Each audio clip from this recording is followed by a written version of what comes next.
6 ng umaga nang rumagasa ang ulan dulot ng bagyong Christine. Ito po yung time na talagang napakalakas ng ulan, kaya minabuti namin na pasyalan at balikan ang aking mga alagang baboy sa aming piggery farm. At paglabas nga po namin ay ito na po ang aming nakita sa subdivision. Lubog na po ang mga kalsada at talagang malakas na po ang agos ng tubig dulot po ng malakas na ulan ng bagyong Christine. Kaya tayo po at samahan niyo po kami upang bisitahin at alamin ang kalagayan po ng aming mga alagang baboy.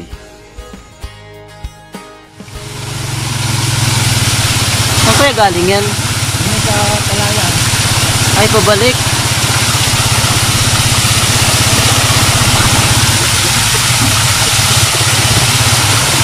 Kasi ang bukunin. Yan po sa dulo.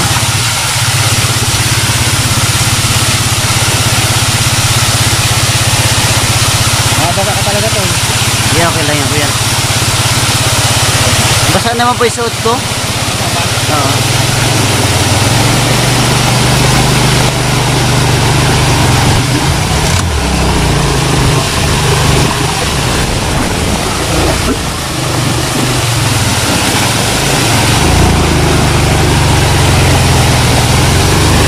Yung kahoy.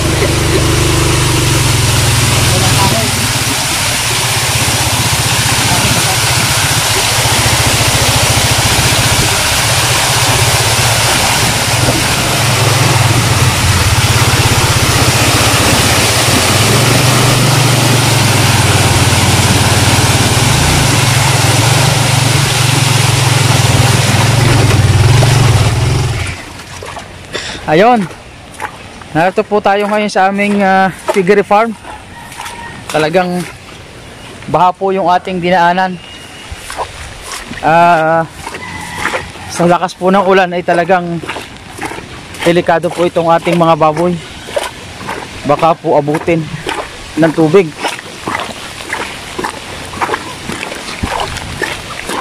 Yan, sinama ko na po yung aking pinsan, si EJ, para in case of emergency meron tayong makakatulong.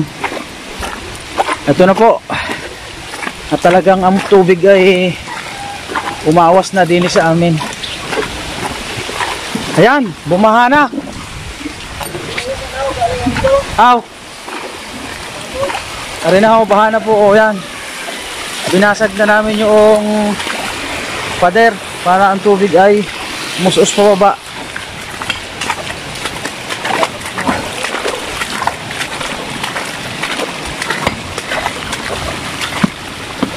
Yung gabay na yan.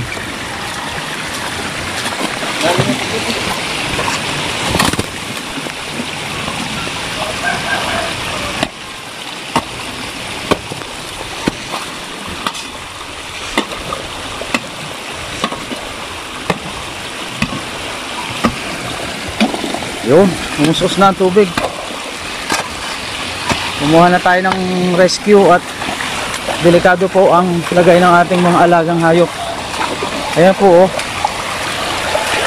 Umapaw na po ang ating piggery farm sa tubig. Silipin po natin ang ating mga baboy. Ayan, ako po, nagsuswimming na nga ang aming mga baboy. Nagsuswimming na.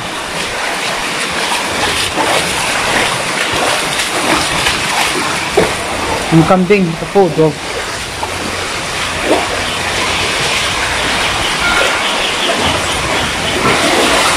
Umapaw na. Ha? Yun ang ating aabangan pagka lumaki pa. Hindi ko alam kung saan natin ilalagay. Umapaw na eh. Wala. Umapaw na po ang ating piggery farm. Toy, pakitaas nga na rin, Toy.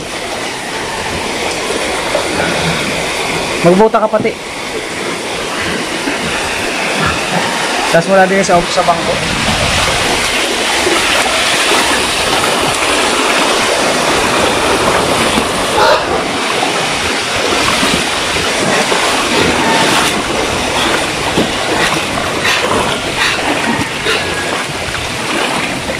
Ayun na po ang aming piggery farm ngayon.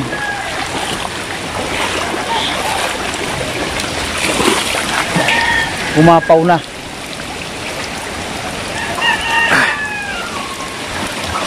Ayan. So, huwag naman sanang umabot pa ng mamaya-maya.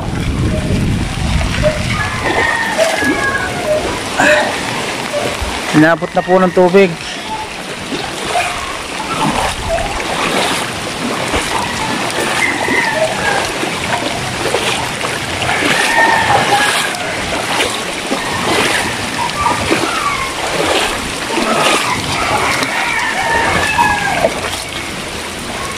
Ito yung isa.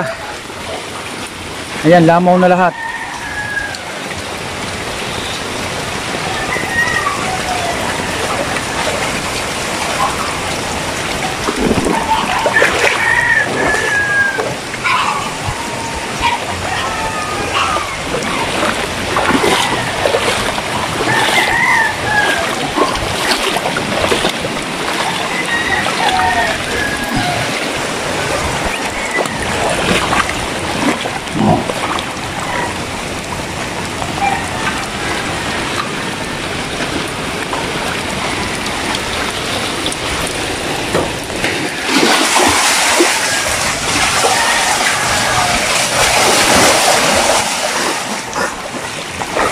Ito po, Rudy. Ayun na po.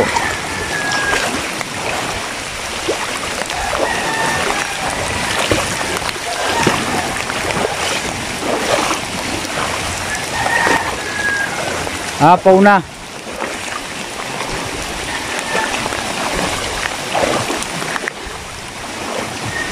Huwag naman po sanang maulit yung dati na ang mga baboy namin nag-swimming. Ayan, konti na, pababa na ang tubig.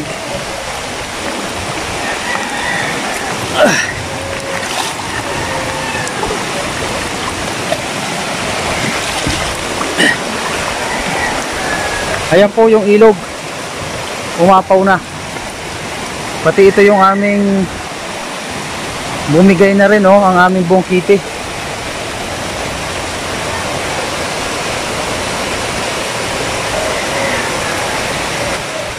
Ang lakas ng atos. Ito po yung aking ipunan ng dumi. Bumigay na rin.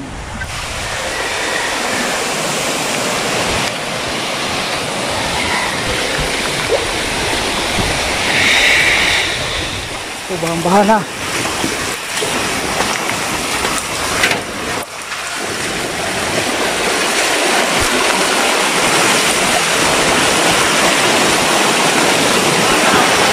Mapaw.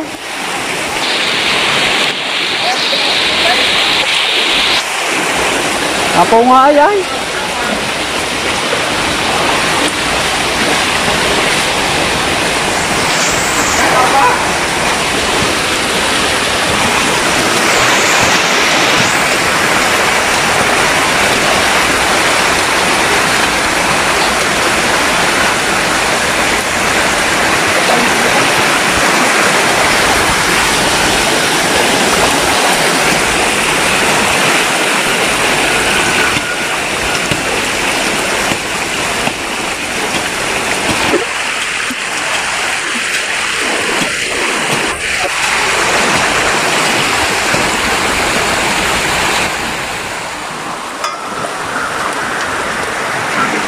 Ayun, at nabakbak na po namin lahat yung pader.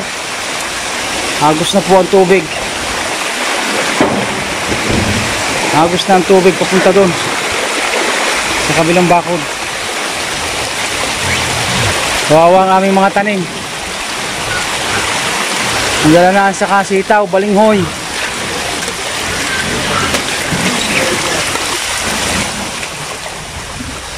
Bahang-baha.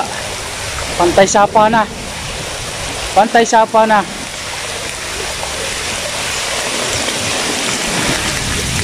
Grabe, ang lakas ng bahang ito. Sana tumila na po ang ulan.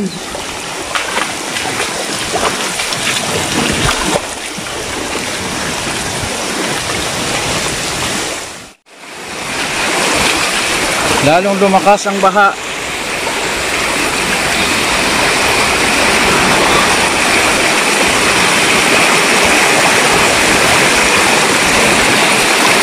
Salamat na lang at natanggal namin na ring pader din eh. Kung hindi, naku po, yari.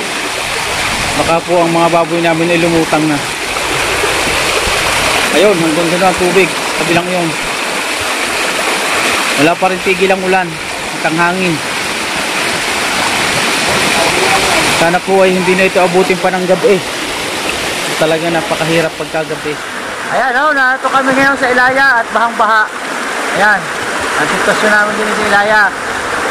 Baha na po kami.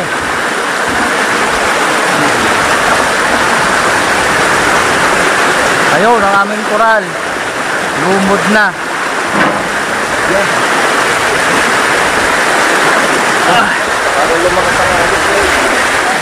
Ayan, ang aming baboy. Lunod na sa tubig.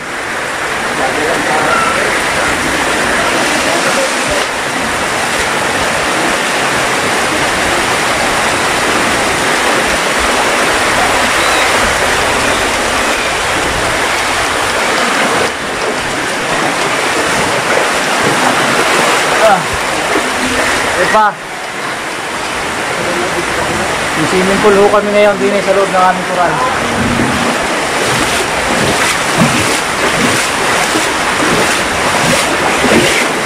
Ay, mga kambing.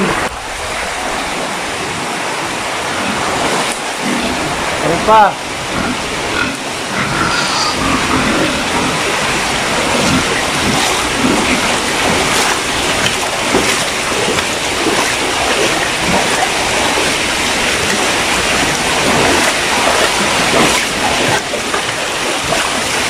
Salamat po din sa aking dalawang kasama, kay Kuya Claudio at saka kay Pinsan EJ. Hindi dahil sa kanila ay kami nalunod na ng aking mga alagang baboy.